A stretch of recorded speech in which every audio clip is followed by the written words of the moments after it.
ناير حاضر، كذلك سيف الدين شلاغمو حاضر، اسماء بوفندر كذلك حاضر، تلعب ديال الركنيه في القائمه الاول. جول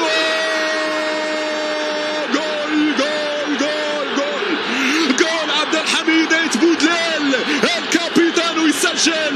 عبد الحميد نعم ياتي بالهدف الاول. هكذا لعبت الركنيه، وهكذا كان الارتقاء، وهكذا كانت الراسيه، وهكذا الرايه المغربيه في مدرجات نيلسون مانديلا. الافتتاحيه براسيه بودلال، هكذا الارتقاء على طريقه نسيري، على طريقه نسيري. تذكرنا هدف المغرب امام البرتغال بنفس الطريقه، الارتقاء. ذكرنا بالاجواء الموندياليه، ذكرنا باللقاءات اللي تألق فيها اسود الاطلس. هكذا بالتخصص، هكذا على طريقه نسيري، يطير